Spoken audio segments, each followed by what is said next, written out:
Shalom, shalom, bien-aimés dans le Seigneur. J'espère que vous allez bien. Alors, c'est le prophète don de Dieu, Francis Mathiona, de la mission Parole Réma. Au travers de cette émission, 12 minutes avec le prophète. Oui, nous allons passer 12 minutes de Parole Réma, de paroles prophétiques, de paroles d'édification, de paroles de guérison, de paroles de foi. Alléluia! Praise God! 12 minutes avec le prophète. Alors, c'est le thème, le titre de notre émission. Oui, c'est le fruit d'une révélation du Seigneur. Voilà. Et dernièrement, dans la toute première vidéo, j'ai parlé de Jésus-Christ. J'ai présenté la personne de Jésus-Christ.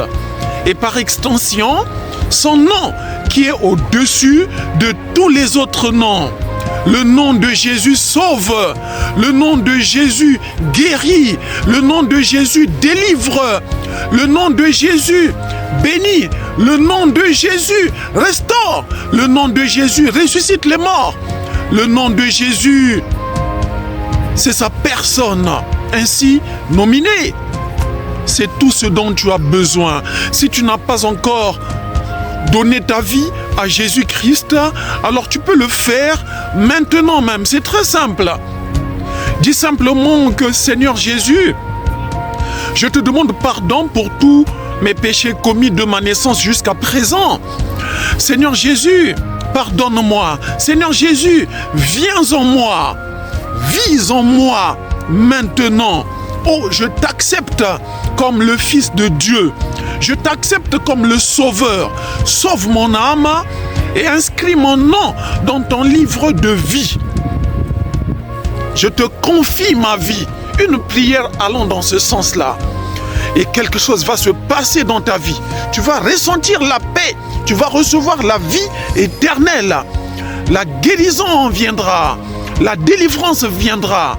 Toutes sortes de bénédictions viendront. Mais à la base, tu auras la vie éternelle par Jésus-Christ qui est le chemin. Et tu deviens enfant de Dieu, héritier ou héritière de toutes les bénédictions de Dieu. Et à ton tour, tu dois être messager, messagère de la bonne nouvelle, une personne qui présente Jésus aux autres. Alors donc dans la précédente vidéo, je parlais de la personne de Jésus dont le nom est élevé au-dessus de tous les autres noms. Dans cette seconde vidéo, alors, je vais parler de la foi qui déplace les montagnes. La foi qui déplace les montagnes. La foi qui déplace les montagnes. Alléluia. Dans Hébreux, chapitre 11, le verset 1, la Bible dit: Or, donc par définition, la foi est une ferme assurance des choses que l'on espère. La Bible ne parle pas d'une assurance simplement, non. D'une ferme assurance, d'une ferme croyance des choses qu'on espère. Une démonstration de celles que l'on ne voit pas. Donc vous croyez que Dieu a dit ça dans sa parole. Vous croyez que Dieu vous a dit ça. Et vous restez ferme dans cette croyance-là. Même si ça prend un peu de retard, peu importe. La Bible dit quelque part dans Habakkuk que même si la prophétie tarde à s'accomplir, ne baissez pas les bras, mais attendez avec une foi ferme. Attendez, car elle s'accomplira certainement. Donc la foi est une ferme assurance des choses qu'on espère. Et ce n'est pas tout, une démonstration de celles qu'on ne voit pas. Donc vous croyez fermement en la parole de Dieu, en Dieu qui vous a sauvé, qui vous a parlé. Et vous démontrez votre foi par des actes concrets. Voilà. Est-ce qu'il vous a promis la guérison? Vous croyez que vous l'avez reçu par la foi et vous la démontrez comment? En agissant comme si c'était du déjà fait, en vous levant de votre lit de malade. Oui, en posant des actions de foi par souci de démontrer votre foi. Est-ce qu'il vous a promis un travail, une activité ou quelque chose? Vous croyez que vous l'avez reçu par la foi et la prière et vous vous levez, vous commencez à agir. Oui, c'est comme de la folie, hein? Comme si c'était du déjà fait. En fait, c'est du déjà fait. Et Dieu, voyant votre foi ainsi manifestée, va déclencher, accomplir le miracle le long du chemin. Et dans Hébreux 11, verset 6, la Bible dit « Or, sans la foi, il est impossible de lui être agréable. » Voilà. Car il faut que celui qui s'approche de Dieu croie que Dieu existe et qu'il est le rémunérateur de ceux qui le cherchent. C'est cela, bien-aimé. Est-ce que Dieu vous a parlé dans la Bible, dans sa parole? Croyez en cette parole-là.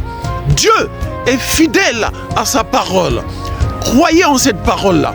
Est-ce qu'il vous a parlé personnellement, par prophétie, en songe, ou par une vision, ou par un prophète, ou une prophétesse, ou par une prédication que vous avez écoutée, ou bien en méditant la Bible, vous êtes tombé sur une histoire biblique, ou sur un verset qui est devenu pour vous comme une parole vivante? Alors c'est la révélation de Dieu, c'est la parole réma de Dieu pour vous.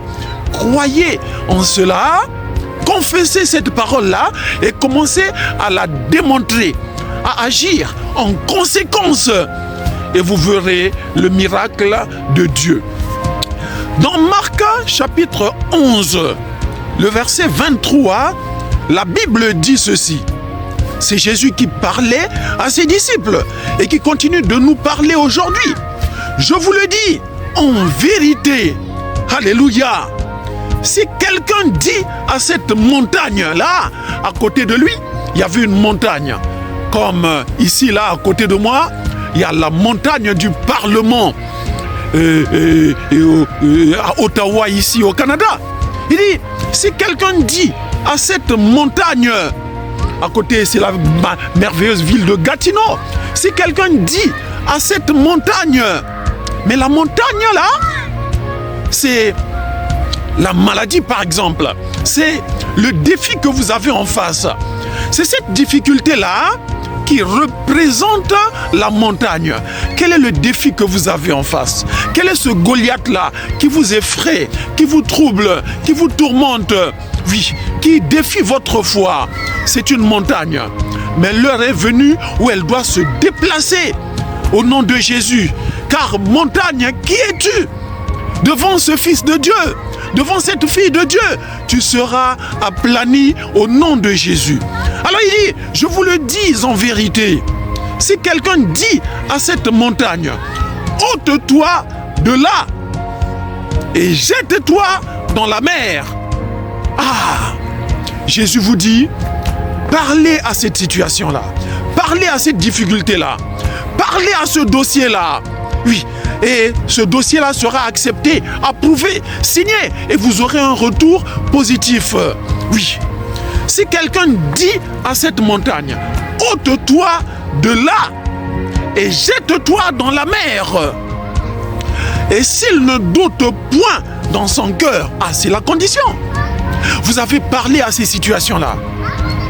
Mais est-ce que il n'y a pas eu un peu de doute en vous? Jésus donne la première condition.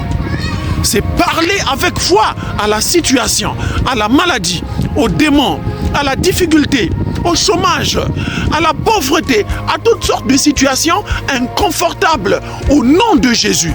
Mais il dit, et s'il ne doute point dans son cœur, désormais parle à cette situation-là. Cette situation-là a des oreilles. Elle va entendre que le Fils de Dieu là a parlé, que cette fille de Dieu née de nouveau a parlé. Et cette situation-là va se soumettre au nom de Jésus. Et s'il ne doute point en son cœur, donc désormais, ne calcule pas la taille du problème, ne calcule pas le défi, l'ampleur du défi à relever. Oui, Toutes ces situations-là sont petites devant la grandeur de ton Dieu. C'était la mentalité de David devant Goliath. Pendant que les autres disaient que Goliath est trop grand pour être vaincu, David disait, non, il est trop grand pour que je le rate.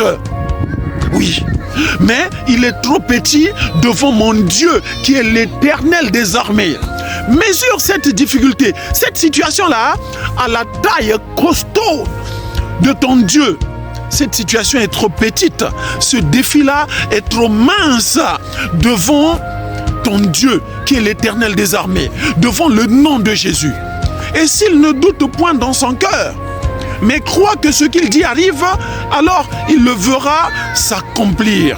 Je m'en vais terminer en te disant que la foi qui déplace les montagnes, c'est la foi placée en la parole de Dieu. C'est la foi placée en Jésus-Christ.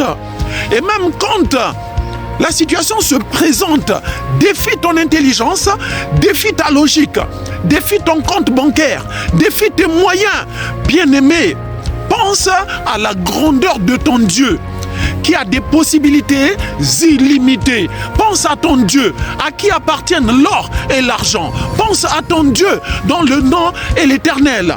Pense à Jésus-Christ dont le nom est au-dessus de tous les noms. Pense à ce nom de Jésus, à la prononciation duquel tout genou fléchit, dans les cieux, sur la terre et sous la terre.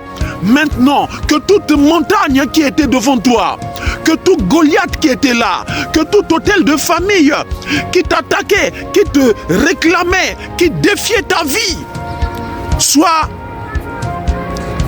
balayé, soit neutralisé, soit déplacé au nom de Jésus-Christ de Nazareth. Que cette maladie, cette malédiction qui brisait ta vie, qui te limitait, qui t'empêchait d'aller de l'avant, soit neutralisé au nom de Jésus-Christ de Nazareth.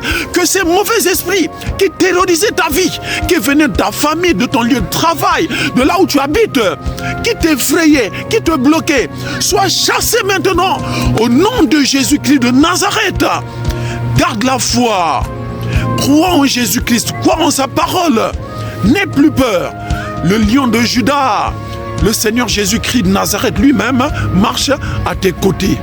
Que Dieu te bénisse. Shalom. Bye.